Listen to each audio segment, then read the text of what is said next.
यो हो बहसको साथमा कामना सेवा विकास बैंक, प्रगतिको आधार कामना सेवासँगको कारोबार।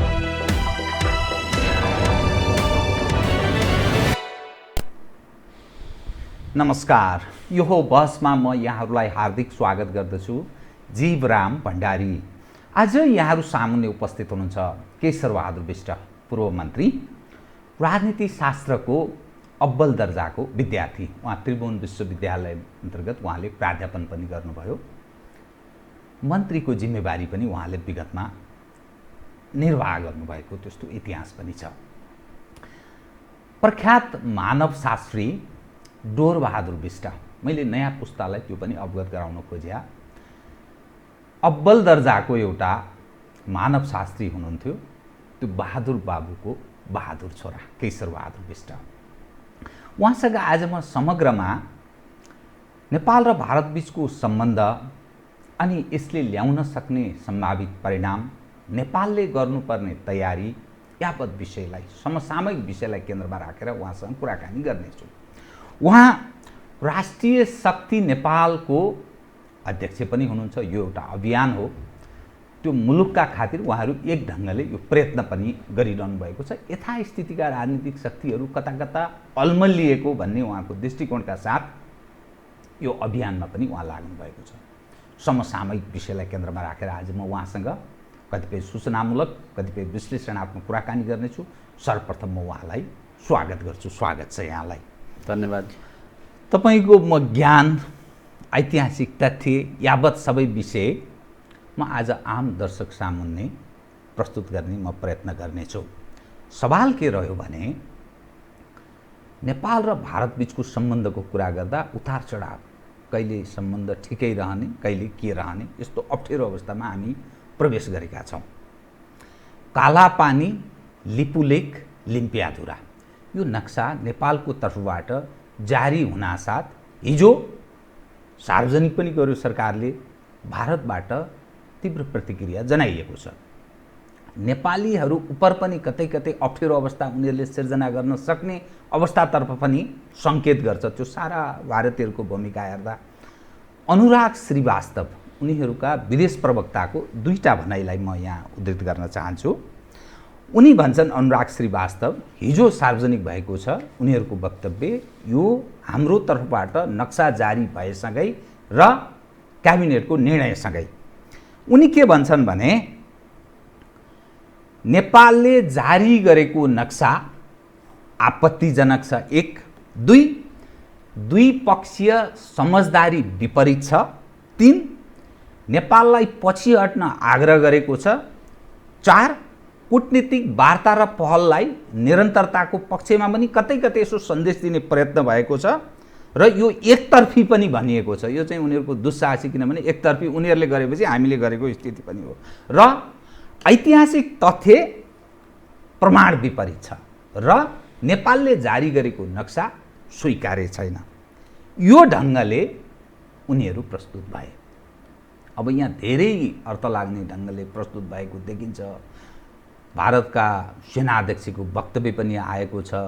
यावत विषय अब नेपालले सामना कसरी गर्ने, हाम्रो परनिर्भरता छ, भाइचाराको सम्बन्ध पनि छ, आवत जावतको अवस्था छ, खुल्ला सिमाना छ।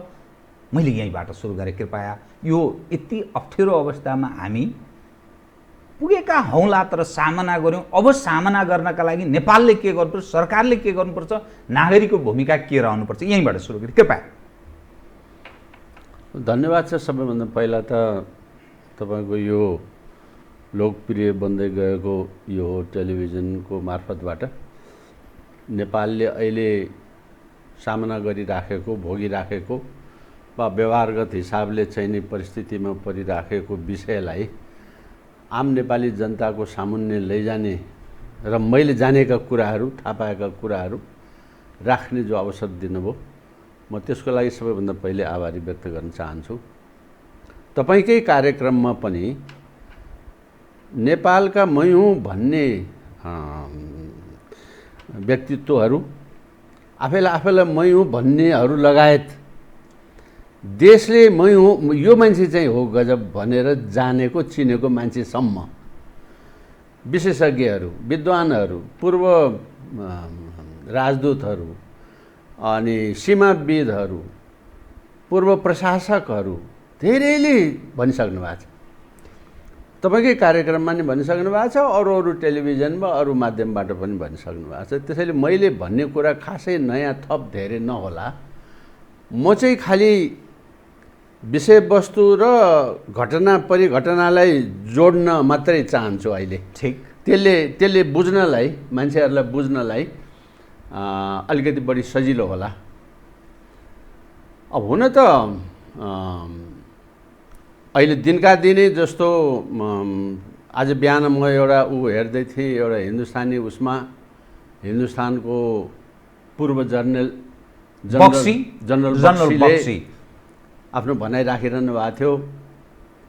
केही समय अगाडि जेएनयूका प्राध्यापक एसडी मुनिले पनि आफ्नो भनाइ राखिराखेको यो आजभोलि अब सर्वत्र नेपाली हिन्दी टेलिभिजनहरूमा देख्न सुन्न पाइन्छ।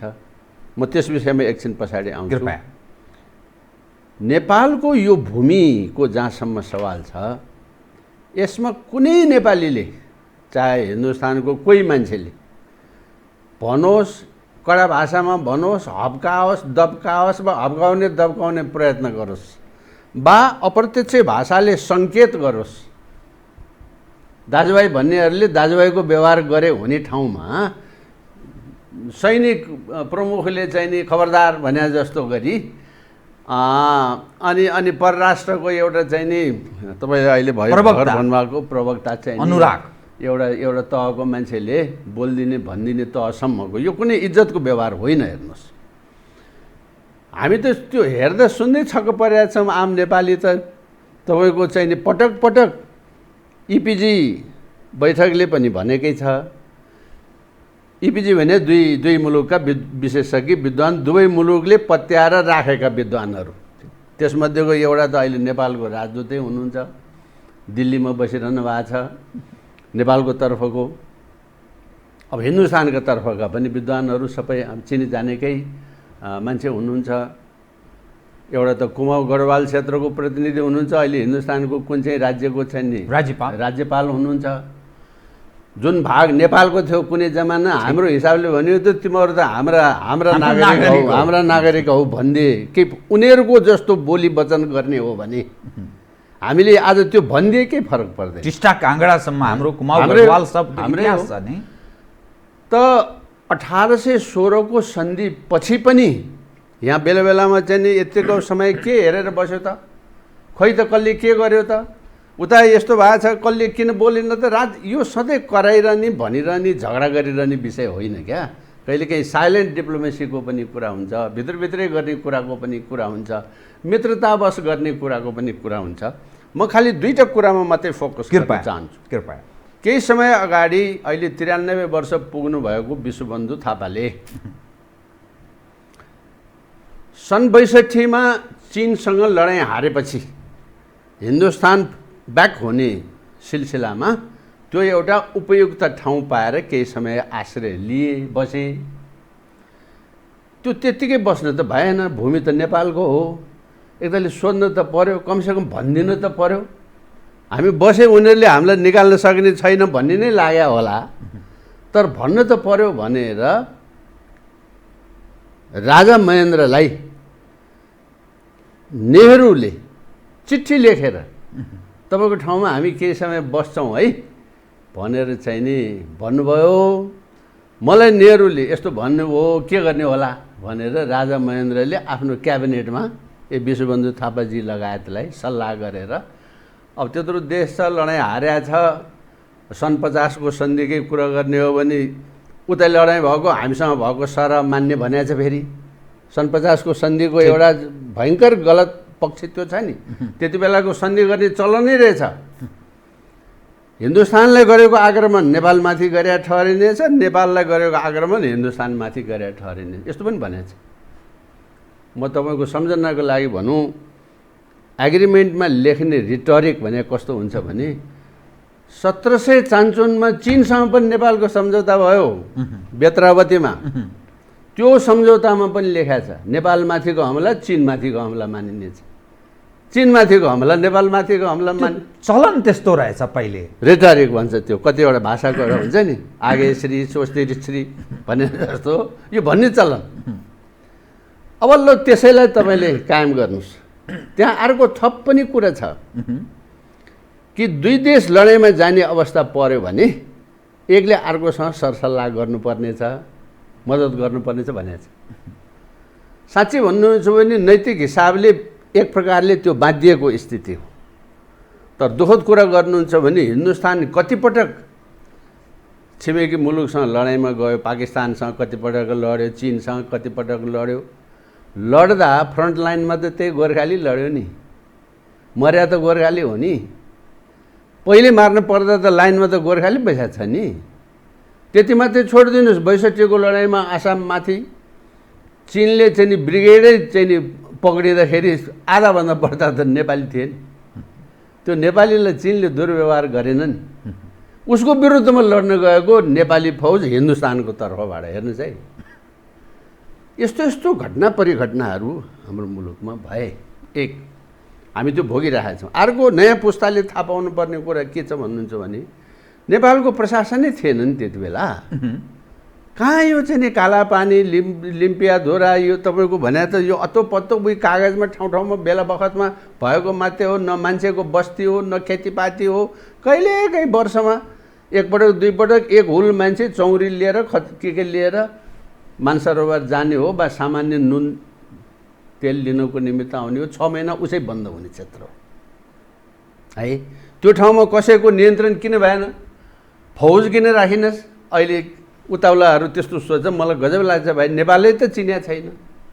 नेपालको नेताले नेपाल नचिनेर कस्तो फसाद भएको छ। हालसाल काठमाडौँ पोस्टमा एउटा आर्टिकल आएको मेरो विषयमा। मैले कृष्णप्रसाद भट्टराईजीसँग झगडा गरे एउटा विषय आएको छ।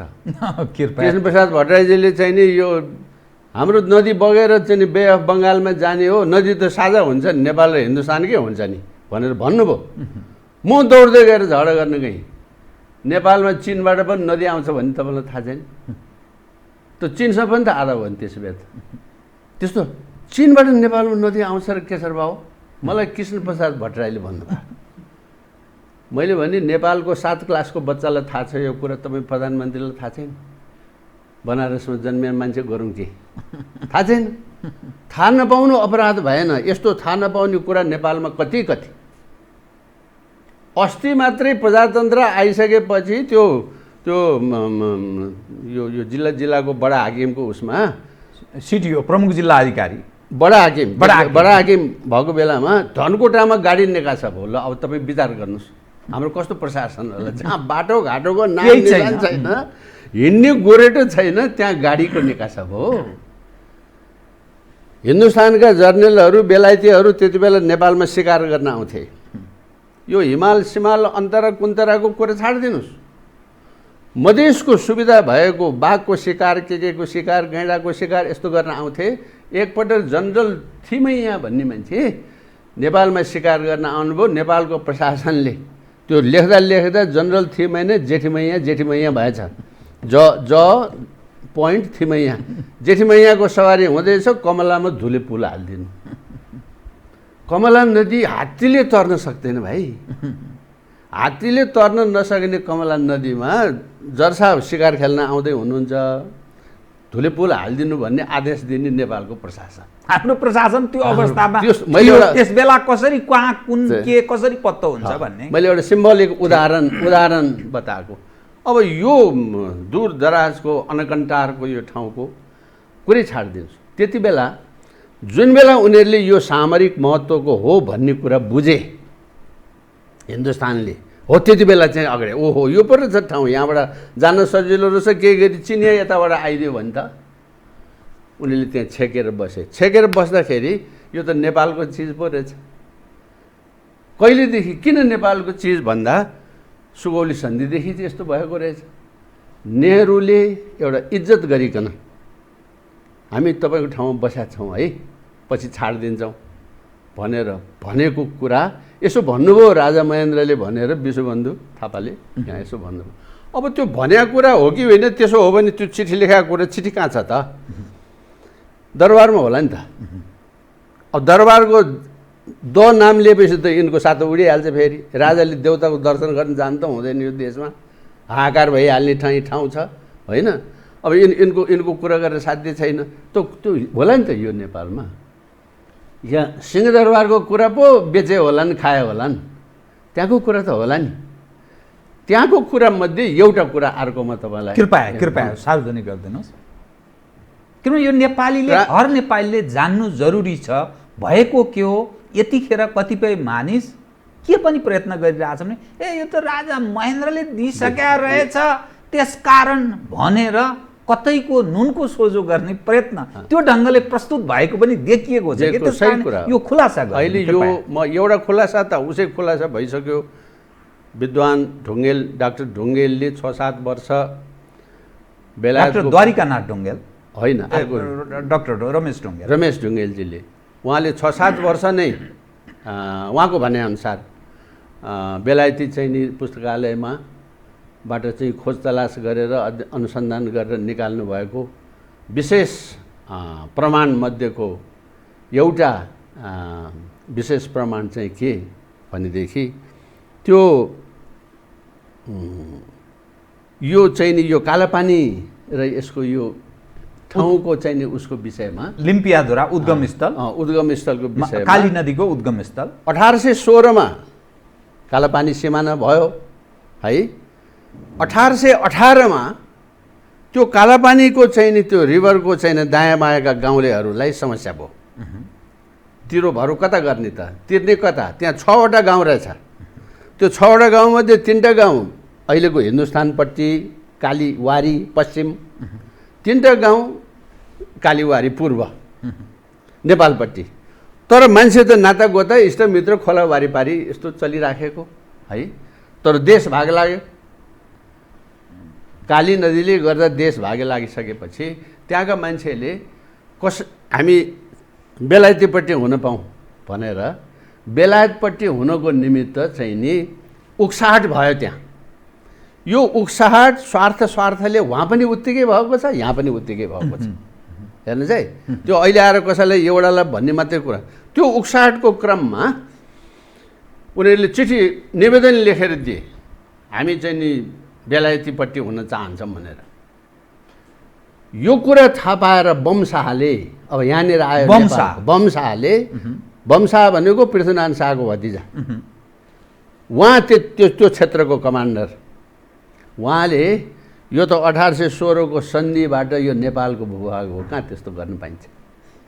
बस्न चाहन्छन् नेपालभित्र बस्नु पर्यो, नचाहने ठाउँ छोडेर जानु पर्यो। भूमि त नेपालको हो नि भनेर उहाँले दाबी गरेर चिठी लेख्नुभयो। यो दिल्लीको चाहिँ नि बेलायती साम्राज्यको प्रतिनिधिलाई। दिल्लीको साम्राज्यको प्रतिनिधिले जवाफ पठायो, हामीले यो भूमि नेपाललाई सरेन्डर गरिसकेका हुनाले, शब्दलाई विचार गर्नुहोस् है, सरेन्डरै भन्ने शब्द आत्मसमर्पण, यो नेपाललाई सरेन्डर गरिसकेका भूमि भएको हुनाले तिमीहरूले तिमीहरूको तिरो भरो बसाइ रैती उतै गर्नु। यो चिठी लेखेर बेलायतमा पनि एक कपी पठायो, नेपालमा पनि कपी पठायो। यो कुराको अहिले यो कसैले चासो राखेन। कहाँ यो हामी पहिलेदेखि चलन गरेका थियौँ भनेर कसले भने? पहिलेदेखि चलन त नेपालले गरेका थियो 1816 पछाडि। छिनछिनमा मिचेर जबरजस्ती गर्ने कुरा अर्को कुरा हो। तर त्यति बेलाको राज्य प्रणालीले यो नेपालको हो, नेपाललाई सरेन्डर गरिसकेका विषय हो भनेर मान्यौँ। त्यही मानेको आधारलाई नेहरूले मानेर कालीपारी त नेपाल हो, त्यहाँ बस्यो हिन्दुस्तानी फौज, अब त्यो बसेपछि त सोध्नु त पर्यो नि भनेर यो काम गर्यो। त्यति मात्र होइन, राजा महेन्द्रले चीन गएको बेलामा लिसाउचीसँग लिखितमा सम्झौता गरेका छ। दक्षिणपट्टि काली नदी हामीहरूको सिमाना हो, उत्तरपट्टि चीनपट्टि चाहिँ बसेर हामीहरू चाहिँ नि हाम्रो सिमानाको स्थिति मिलाउनु पर्छ है भनेर राजा महेन्द्रले कालीलाई उल्लेख गरेर चीनसँग सम्झौता गरेर त्यस्तो राजालाई देश बेच्यो, काली बेच्यो, 2 बागा सुनमा बेच्यो। यस्तो गद्दारी र यस्तो बेइमानी, यति निम्न स्तरीय, यस्तो नीच कुरा गर्नुहुन्छ। अर्को एउटा अब यो सन्दर्भमा के भयो त भन्दा क्रमले छिनछिनमा आउने जाने बस्ने भइसकेपछि नेपालमा भएको हिन्दुस्तानी सूचना पोस्टहरू झिकिने भन्ने भयो कीर्तिबाबुको पालामा, राजा महेन्द्रको पालामा। त्यति बेला राजदूत हाम्रो चाहिने पाण्डे हैन, उहाँ राजदूत हुनुहुन्थ्यो 1969, 70, 69, 68, 69, 70 तर्फको कुरा हो। सरदार भीमबहादुर पाण्डे हुनुहुन्थ्यो है। सरदार भीमबहादुर पाण्डेसँग संजोगले त्यो मेरो लागि अहिले सौभाग्य भयो। उहाँ त्यस बखतको नेपाल भन्ने किताब लेख्ने सिलसिलामा, म त्यति बेला शिक्षा मन्त्री, त्यो सिलसिलामा उहाँसँग मेरो सम्पर्क बढ्यो।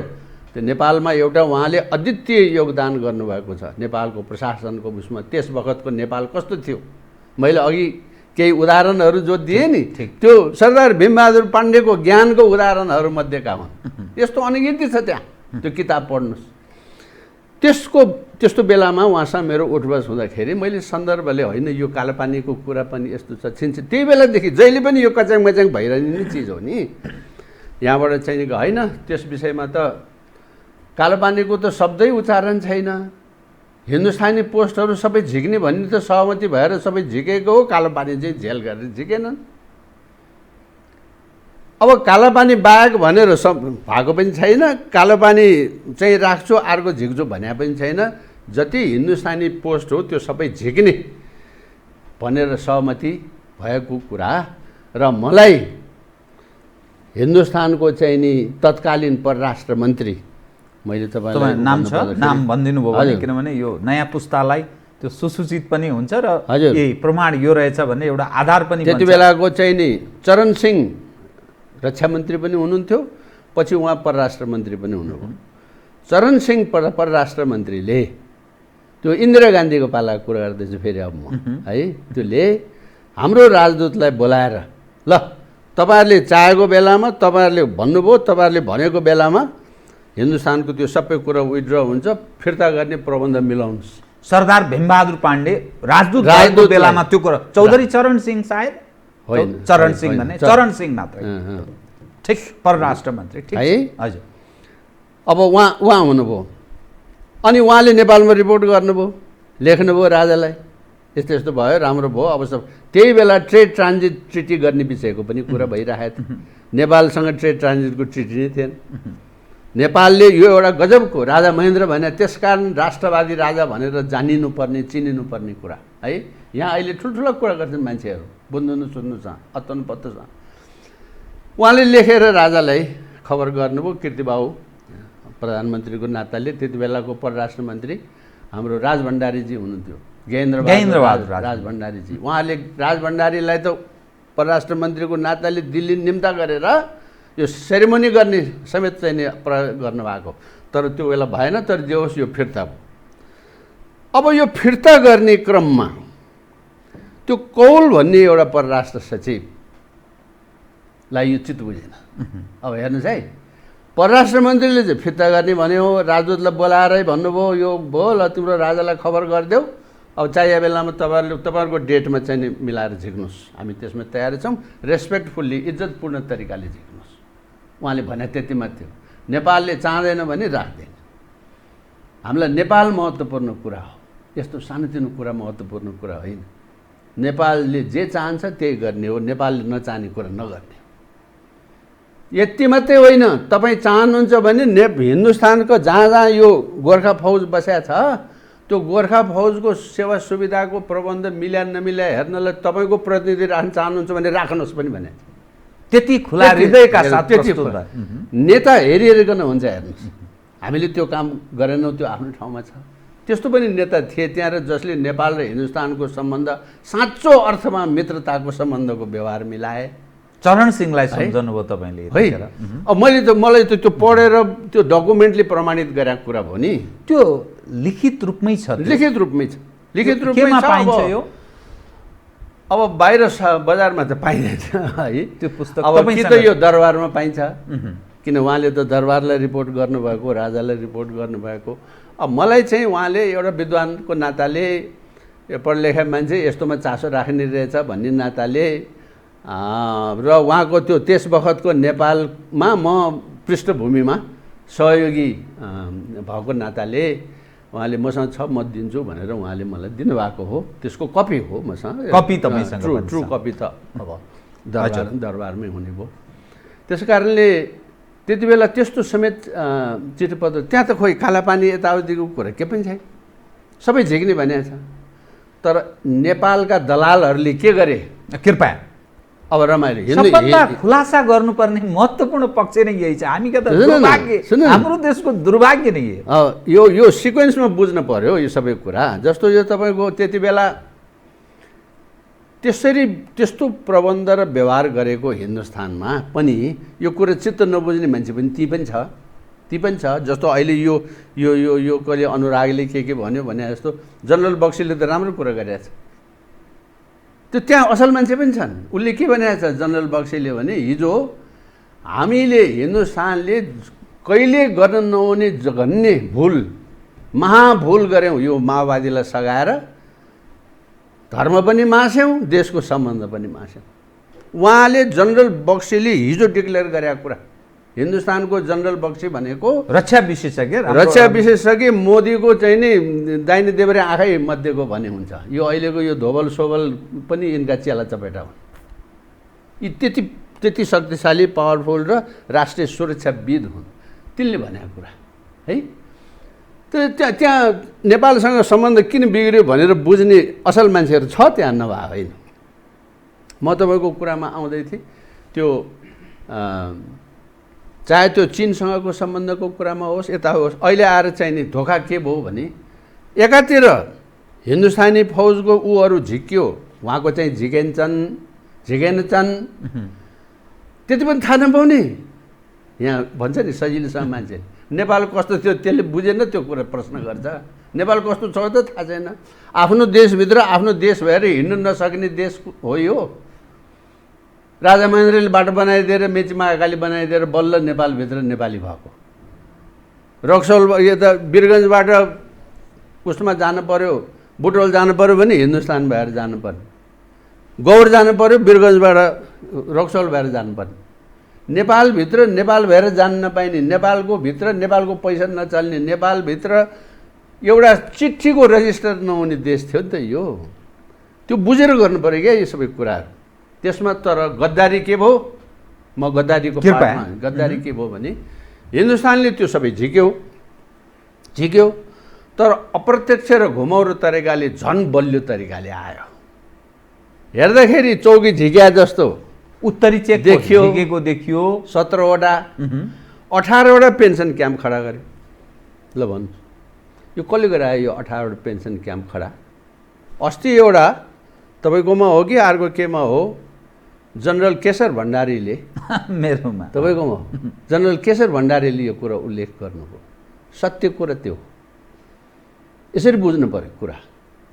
अघि विश्वबन्धु थापाले गर्नुभएको कुरा पनि सत्य कुरा हो, जनरल केशर भण्डारीले गरेको कुरा पनि सत्य कुरा हो। पञ्चायत जब एउटा सूचना ट्याउ गर्ने रेडियो बोकेर त्यहाँ उताबाट को आयो गयो भनेर हेर्नलाई बसेको हिन्दुस्तानी फौज भन्नु अथवा त्यसलाई एउटा क्लर्क भन्नुहोस् न, त्यसको चाहिँ यत्रो हाहाकार गरेर हामीले झिक्यौँ र झिकायौँ भनेर यति ठुलो कुरा गर्छ यहाँ। त्यसको नतिजा के भयो भने घुमाउरो तरिकाले 18 ठाउँमा पेन्सन क्याम्प भनेर उसको फौज सिभिल ड्रेसमा बस्ने भयो। फौजै बसिरहेछ, अहिले पनि बसिरहेछ नि 18 ठाउँमा। कोही कसैलाई कपाल दुखेको छ यहाँ?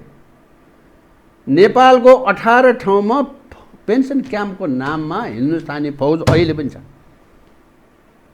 ल यो त तपाईँले आजभोलिको जमाना ब्याङ्क मार्फत गऱ्यो भने पेन्सन खाने कुरा, यो के गरिरहेको? तपाईँ जानुहोस् भन्ने ताकतको कोही बाउको छोरा जन्मिया छ यहाँ?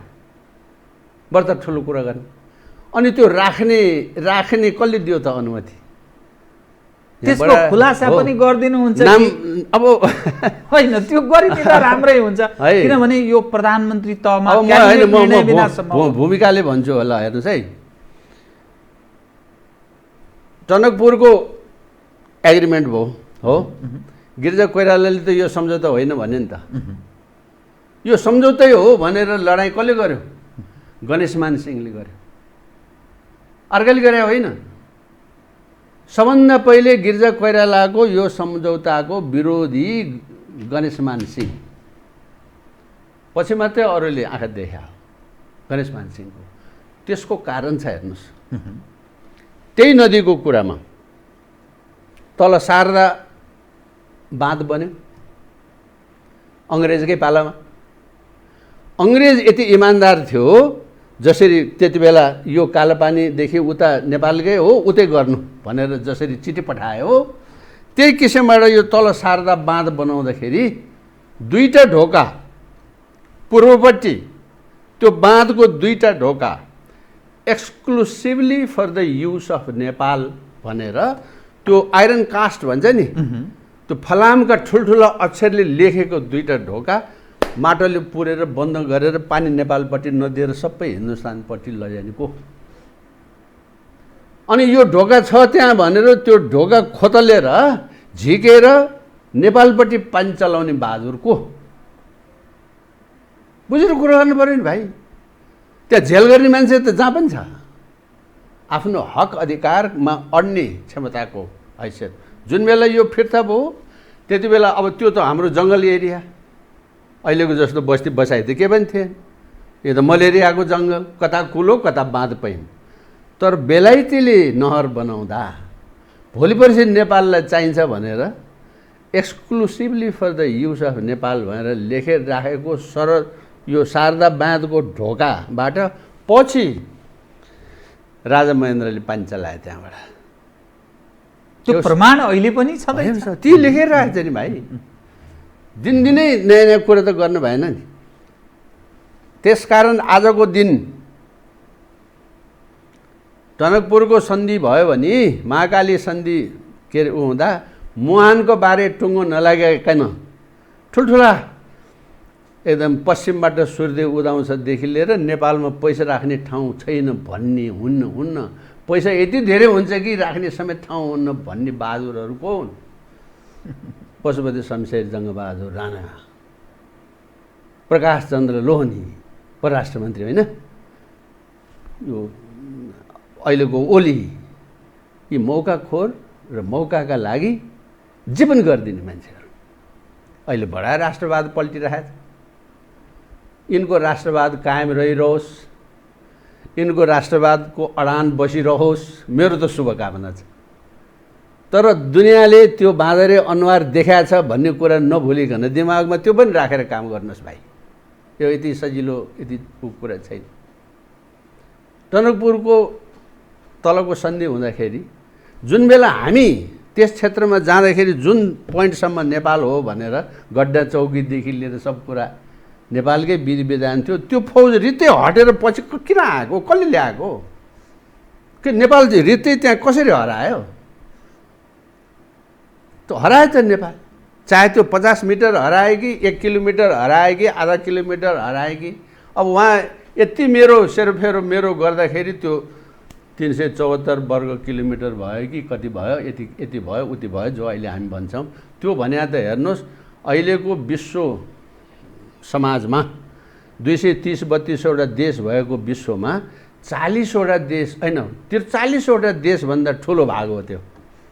374 70 नेपालले गुमाएको त्यो 1 मिटर 2 मिटर 10 गजामा घर बनायो, यतातिर बाँसको किल्ला ठोक्यो, उता गाई बान्यो, उता बाख्रा पाल्यो, यस्तो कुरा होइन। त्यत्रो भूमि आएको गएको पनि थाहा भएन त भन्ने जो प्रश्न छ नि, त यथार्थ त्यही हो।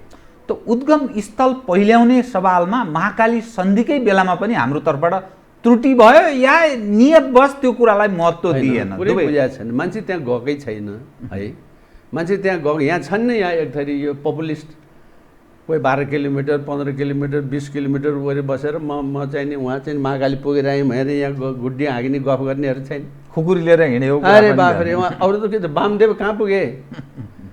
उनी हो नि उहाँ सबै थोक गर्न जाने। अत्तो न पत्तो लिनु न दिनु त पढ्या हुनु पऱ्यो नि, देख्या हुनु पऱ्यो नि, गएको हुनु पऱ्यो नि।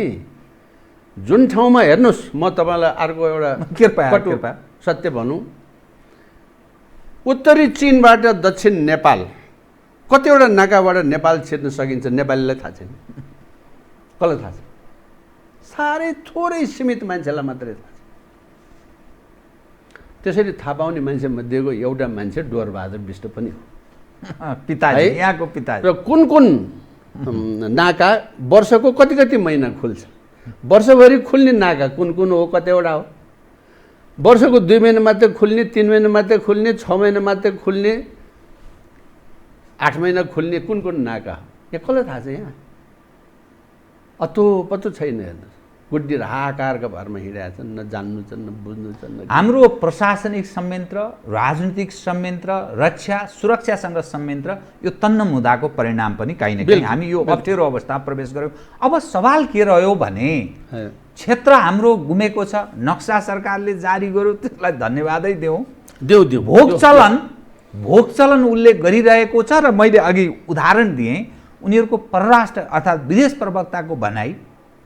अब के गर्ने नेपालले? किनभने भोग चलन त हाम्रो हुनु पर्यो नि। बुझे। अब के गर्ने? अब यो के उत्पन्न हुन सक्छ अब अवस्था र के गर्ने? छिमेकी साट्न सकिँदैन, नबेहोरी सुख छैन नेपालको चाहिँ नि। खाउँ भने कुनै के नखाउँ भने कान्छा मामाको अनुहार भने जस्तो हो यो। अब हामी छिमेकी फेर्न सक्दैनौँ। मैले भने नि 1 मिटर 10 गजाको जमिनदेखि यहाँ 350 वर्ग किलोमिटरसम्मको समस्या भइसक्यो सीमा सम्बन्धमा। एउटा देश एक ठाउँमा होइन, 71 ठाउँमा मिच्यो भनेर हाम्रो मान्छेहरू हल्ला गरिरहन्छ, होइन? भइराखेकै छैन। त्यति बेला म फेरि अलिकति पुरानै सन्दर्भमा जाउँ। नेपाल र हिन्दुस्तानको सीमा तय हुनुपर्छ है, यो चाहिँ नि समस्या राख्नुहुन्न भनेर फेरि त्यही चरण सिंहले हाम्रो राजदूत सरदार भीमबहादुर पाण्डेलाई सुस्ताको समस्या पनि मिलाउँ है। हामी सुस्ताको समस्या मिलाएन भनेर अहिले यहाँ कराइराखेका छौँ।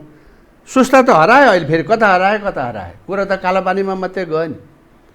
उनीहरू त्यति बेलै सुस्ताको समस्या पनि मिलाउँ है, यो मिलाउनुपर्छ। यो दुई देशको बिचमा यस्तो खराब सम्बन्ध र खराब मिसअन्डरस्ट्यान्डिङ राख्नुहुन्न भन्ने प्रस्ताव उनीहरूको त्यस्तो थियो।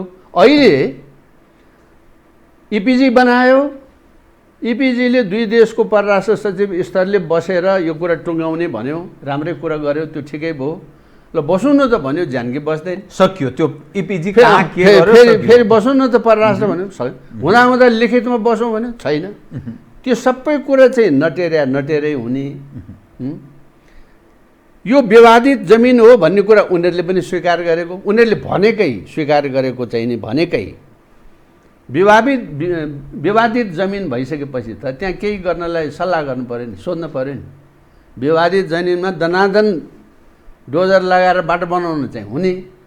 तिमीले यो काम गर्नु भएन नि यसो भनेर नेपालले दिएको विरोधमा चाहिँ उसले एकतर्फी गर्यो, मनपरी गर्यो, सोध्दै नसोधी गर्यो, यस्तो भन्ने यो के भने? त्यसकारण यो हिन्दुस्तानको बलमिचाइ नै हो, यसमा कुनै दुई मत छैन। जहाँसम्म यो नक्सा जारी गरेको कुरा छ, यहाँ कस्तो भयो, कति वर्षको भइन् कुन्नी त्यो अहिलेको यो भूमि सुधार मन्त्री। अब गैर जिम्मेवार कुरा हामीले पढाए बेलामा त नेपालमा यो नक्सा थिएन त। त्यो त प्रधानमन्त्रीले भन्नु, त्यो 1800 उहाँको अगुवाले नै भनेपछि उहाँले त्यो उमेरको मान्छे 60-65 का उमेरका होला नि, यो समय चाहिँ 60 भइसक्यो। त्यो 5 वर्ष उमेरमा नक्सा त पढेन होला त्यसले त। ऊ को हो त्यो? उसले पढेन भनेर थाहा नपाएको चाहिँ जायज हो नि? राष्ट्रको इतिहास पढ्नु पर्दैन? किन छैन? हाम्रो शिक्षा प्रणालीमा हाम्रो नक्सा कुनै जमाना त्यो चुच्चे नक्सा किन छैन? उसले पढेन भन्दैमा नेपालमा नक्सामा त्यस्तो सधैँ थिएन भने त्यस्तो भन्नु पाइन्छ? त्यसो त गद्दारी त बेला बेलामा भयो। एउटा ठुलो प्रश्न छ। 32 सालमा नेपालले पनि नक्सा जारी गर्यो, 2032 सालमा। त्यो 32 सालको नक्सामा यो कुरा किन भएन? 32 सालभन्दा अगाडि चाहिँ त्यो चरीचुच्चे निकै अगाडि हामी केटाकेटी भएको बेला हामी अब 5 क्लास 6 क्लास भने तपाईँको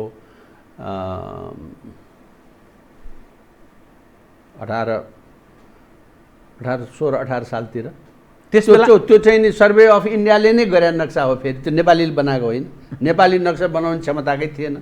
हुँदा खोलाको माझामा पिलर गाड्न नसकेर यो चाहिँ तिम्रो गर्दै हो है भनेर भन्ने चिज हो, होइन? यो त देशै, हामी पुराना देश हौँ, हिन्दुस्तान त देशै होइन, पछि बन्या देश भयो। हामी पुरानो देश त हो, तर पुरानो देश कस्तो भने सामन्तीले कोठामा बसेर जे गर्यो त्यही हो देश। त्यस्तो त्यो देशको प्रणाली जो हुन्छ नि, त्यो प्रणाली भएको चिज होइन। त्यसो भएको हुनाले हेर्नुहोस्, यो जुन नक्सा चाहिँ नि जो अहिले यो गर्यो त्यो चाहिँ राम्रै काम गरे भन्नुपर्छ। सरकारले जारी गरेको पहिले नै अब त्यो भोग चलनको सवाल र यसले उत्पन्न हुन सक्ने अवस्था, आन्तरिक राजनीतिक अवस्था, किनभने फेरि ओलीजी हिजोका दिनमा अलि अप्ठ्यारो अवस्थामा प्रवेश गर्नुभएको थियो।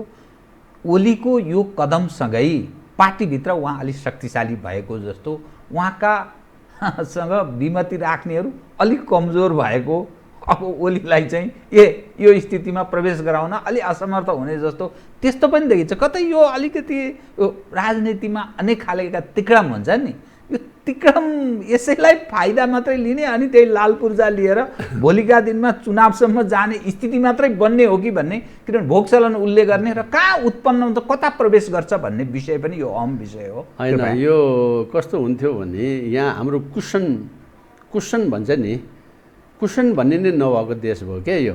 राजनीतिमा त्यस्तो हुँदैन। जस्तो अब मैले त्यो पुरानो कुराको तारिफ गरे होइन, तर राजा भएको बेलामा के हुन्थ्यो भने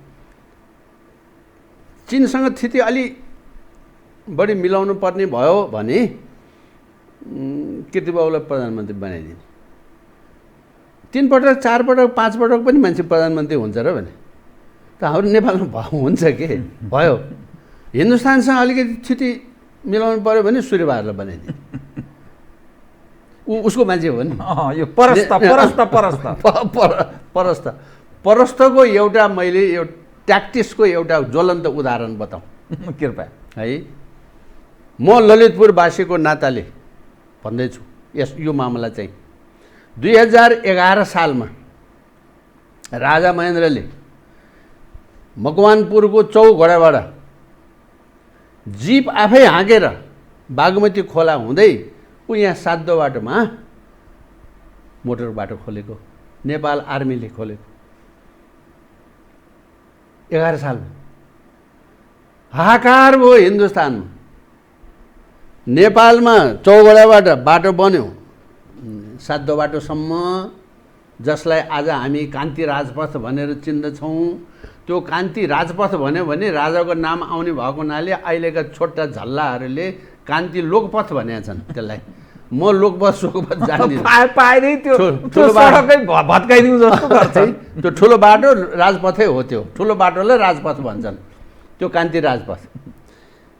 यो बाटो खोलेपछि हिन्दुस्तानलाई निन्द्रा लागेन। उसले के भन्यो भने नेपाललाई त चीनले खान्छ। हेर्नुहोस् है उसको अब्जर्भेसन। त काठमाडौँ खाइसकेपछि काठमाडौँबाट तराई आउनलाई 2 घन्टामा आइने भयो।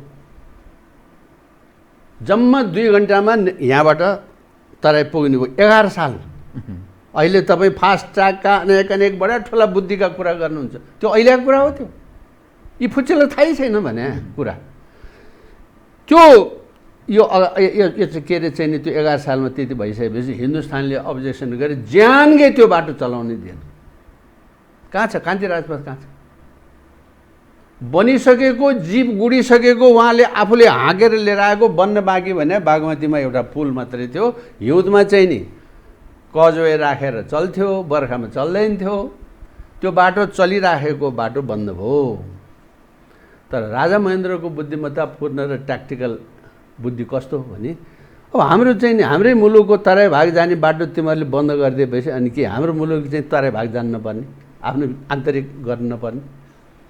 के गर्ने त भने यो बाटो बन्द गर्ने भए अर्को बाटो बना भाइ। उसले त्रिभुवन राजपथ बनायो।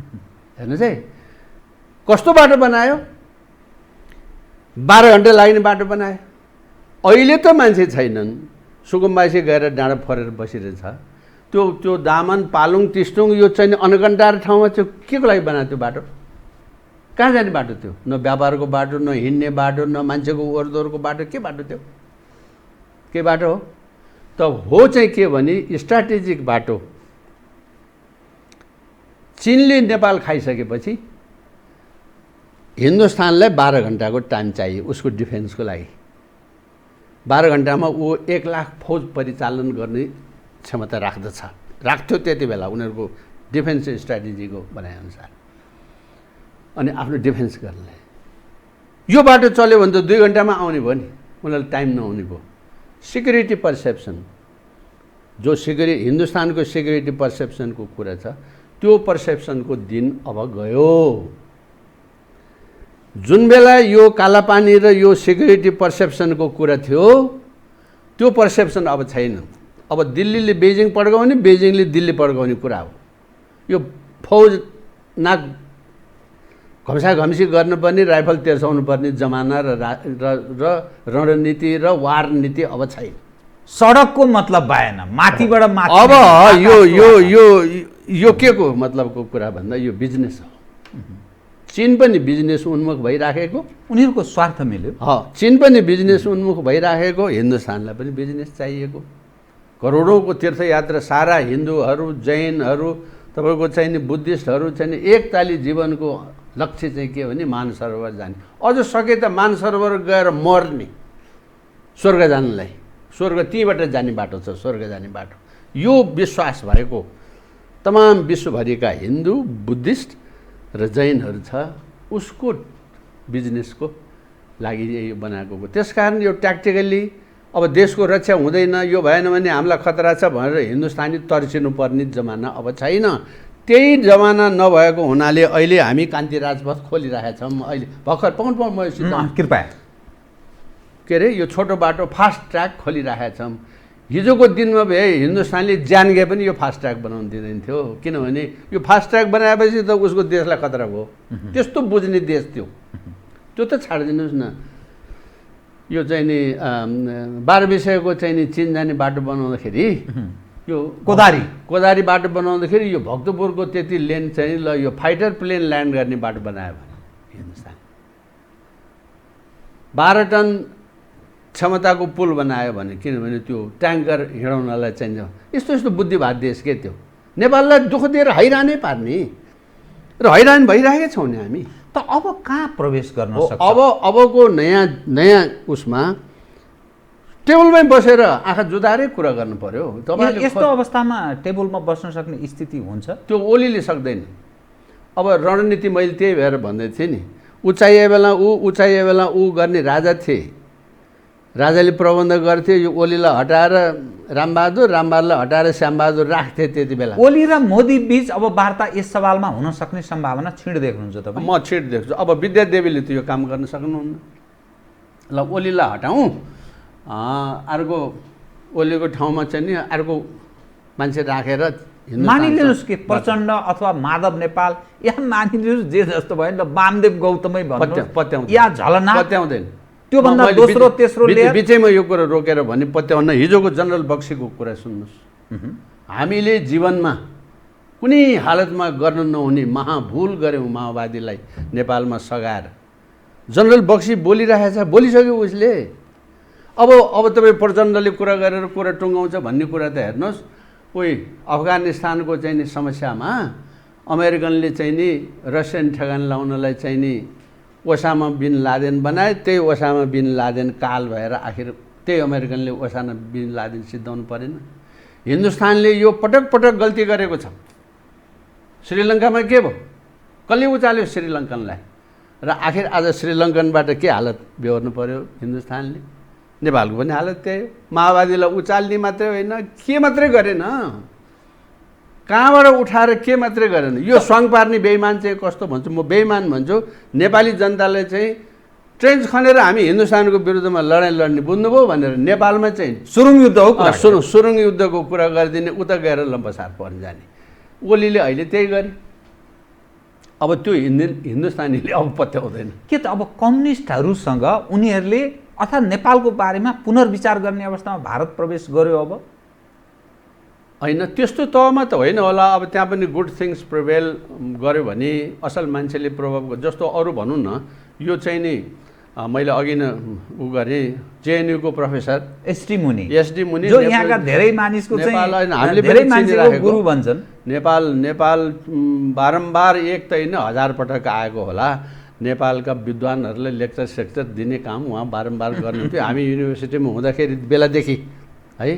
त्यो मान्छेले समेत पनि के भन्यो भने ए भाइ नेपालले दुई पटक यो चाहिँ नि लिखितमै परराष्ट्र सचिव स्तरको बैठक गरौँ भन्यो, हामीले किन नगरे?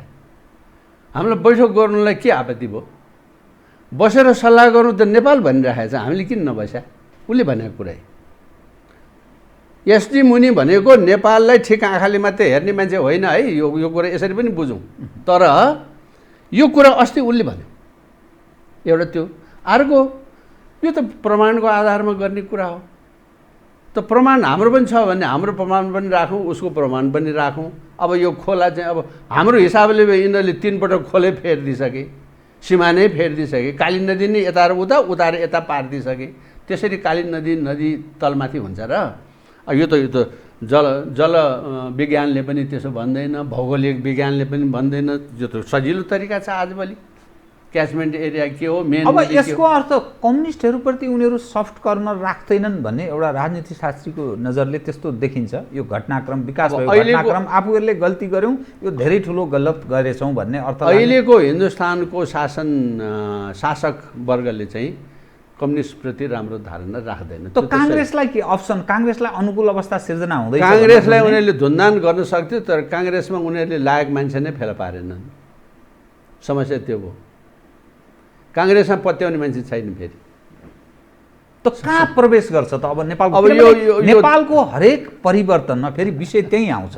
12 बुँदे दिल्ली सहमति हुँदै नेपालको राजनीति यो ठाउँमा आएको हो। नेपालको हरेक परिवर्तन, अनि त्यो नाकाबन्दी गर्दा पनि खुसी हुने, त्यो 45 सालको नाकाबन्दी, 27 सालको पछिल्लो समयको त्यस्ता नेपालीहरू छन् जो नेपालको राजनीतिक नेतृत्व पङ्क्तिका निर्णायक ठुला दलका अगुवा, ठुला राजनीतिक दलको प्रभुत्वमै त्यसरी भएको छ। उनीहरूको अगुवाईमै पनि खुसी व्यक्त गरेको छ भारतले नाकाबन्दी गर्दा। त कहाँ फेरि उनीहरूको नेपालको राजनीतिक परिवर्तनमा निर्णायक हुने हुनाले कहाँ प्रवेश गर्न सक्ने, त्यो ढङ्गले पनि प्रस्तुत हुने स्थिति छ कि? हिन्दुस्तानका महत्त्वपूर्ण मान्छेहरूलाई नेपाल र नेपालीको कुरा राम्रो तरिकाले सम्झाउने बुझाउने मान्छेको खाँचो छ। त्यो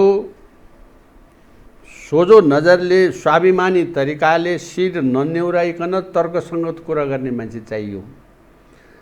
तपाईँकै चाहिँ नि दाल भात खाएर तपाईँसँग फुइफाँ गर्ने कुरा मिल्दैन। यो केही नपाएर यो आएर अस्तिसम्म मैले यसरी चाहिँ खुवाएको पालेको मान्छे अब यो ठुलो कुरा गर्ने भयो भन्छ उसले। ए भाइ स्वाभिमानी मान्छे उभिनुहोस् न अगाडि, अनि उसले कुरा गर्दाखेरि सुन्नुपर्ने बाध्यता हुन्छ। म तपाईँसँग समय छ भने एउटा अर्को एकदम छोटकरीमा कृपया, म कार्यक्रमको अन्त यो नाकाबन्दीको बेलामा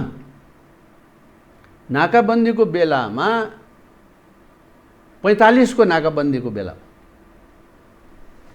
त्यति बेलाको म शिक्षा मन्त्री, मैले 2400 शिक्षकहरूको जागिर खोसेँ। आज म सार्वजनिक गर्दैछु यो काम।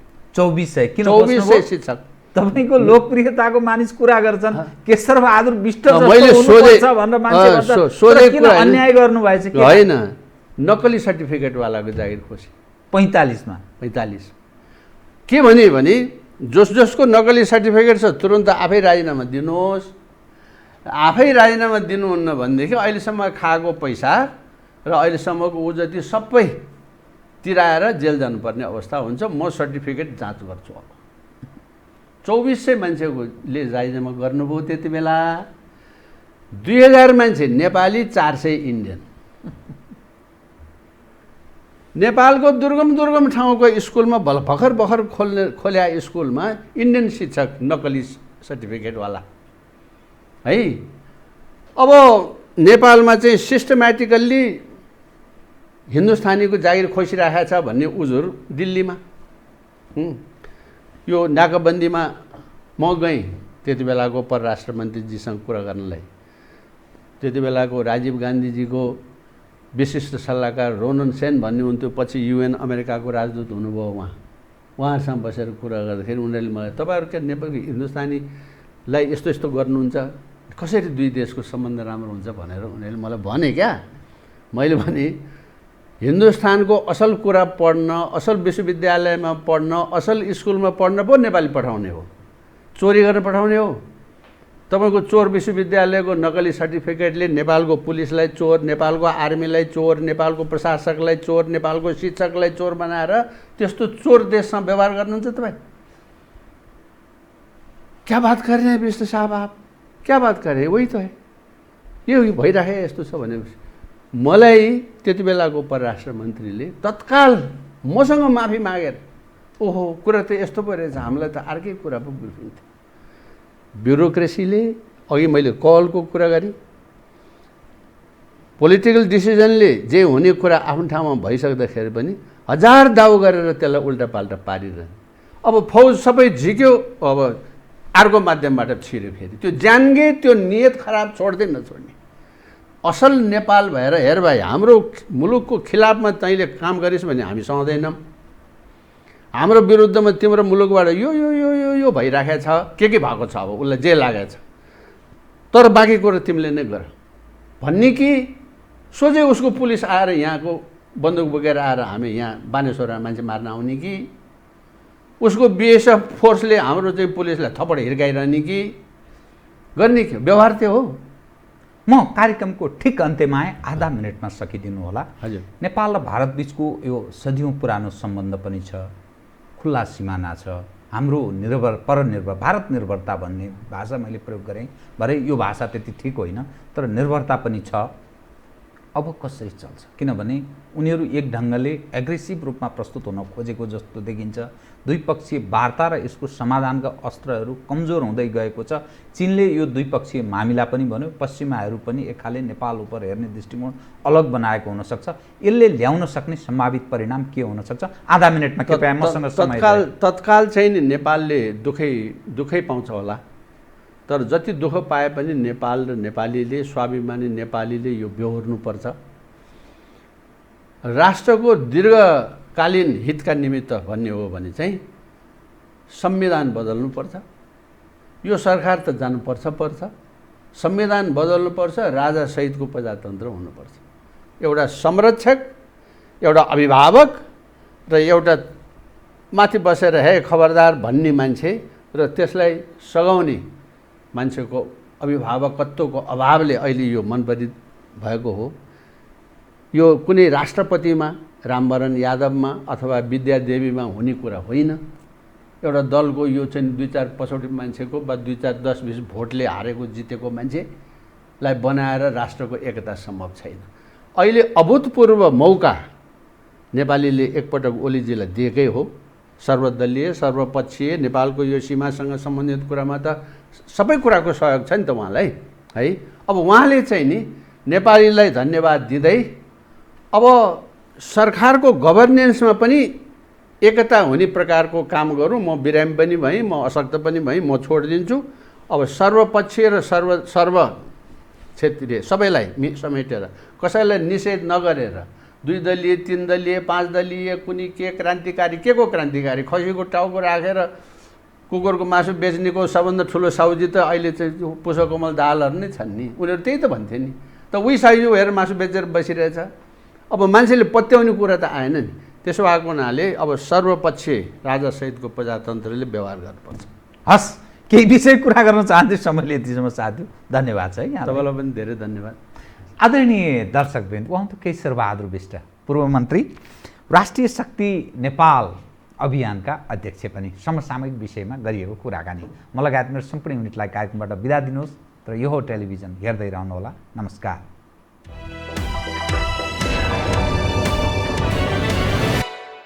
यो हो बहसको साथमा कामना सेवा विकास बैंक, प्रगतिको आधार, कामना सेवासँगको कारोबार।